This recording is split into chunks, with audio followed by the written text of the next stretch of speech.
ಒಟ್ಟಾರೆ ಧರ್ಮವು ನಿರ್ಮೂಲ ನಾಶವಾಗಿ ಹೊತ್ತು ಬಂದಿದೆ. ಈ ವಿಷಮತೆಯನ್ನು ದೂರ ಮಾಡುವುದಕ್ಕಾಗಿ ಇಂದು ಜಗತ್ತಿಗೆ ಒಬ್ಬ ಮಹಾಪುರುಷ ಬೇಕಾಗಿದ್ದಾನೆ. ಸಂಗಮನಾಥ, ಬಸವಣ್ಣನಿಂದ ಈ ಲೋಕೋದ್ಧಾರವಾಗುವಂತೆ ಮಾಡುವ ಭಾರ ನಿನ್ನದು.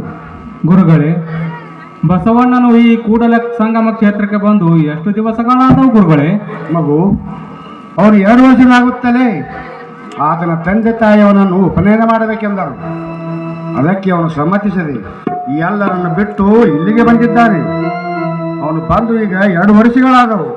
ಗುರುಗಳೇ, ಇಷ್ಟು ಅಲ್ಪಾವಧಿಯಲ್ಲಿ ಅವನು ಎಷ್ಟು ಓದು ಕಲಿತಿದ್ದಾನೆ ಗುರುಗಳೇ?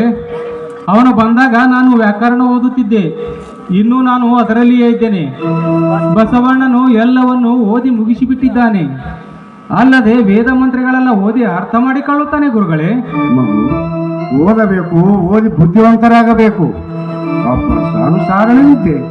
ನಿಜ ಗುರುಗಳೇ, ಅವನೇ ಓದುವಲ್ಲಿ, ಬರೆಯುವಲ್ಲಿ, ಕಲಿಯುವಲ್ಲಿ ಎಲ್ಲರಿಗಿಂತಲೂ ಮೇಲು.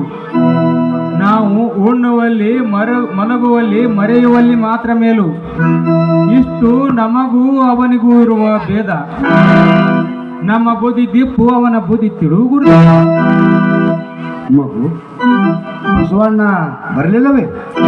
ಗುರುಗಳೇ, ಅವನು ಬೆಳಿಗ್ಗೆ 6 ಗಂಟೆಗೆ ಸ್ನಾನ ಮಾಡಿ ಶ್ರೀ ಸಂಗಮನಾಥನ ದರ್ಶನ ತೆಗೆದುಕೊಂಡು ಆಶ್ರಮದ ಕಡೆಗೆ ಹೋದನು. ನಾನು ತಮ್ಮನ್ನು ಕರೆಯುವುದಕ್ಕಾಗಿ ಇತ್ತ ಕಡೆ ಬಂದೆ ಗುರುದೇವ. ಅಲ್ಲದೆ ದೇವರಲ್ಲಿ ಭಕ್ತಿ, ವಿಷಯದಲ್ಲಿ ವಿರಕ್ತಿ ಇವೆಲ್ಲವೂ ಅವನ ಹುಟ್ಟುಗುಣಗಳಾಗಿವೆ. ಅವನಿಂದ ಜಗತ್ತು ಕಲ್ಯಾಣವಾಗಬೇಕಾಗಿದೆ.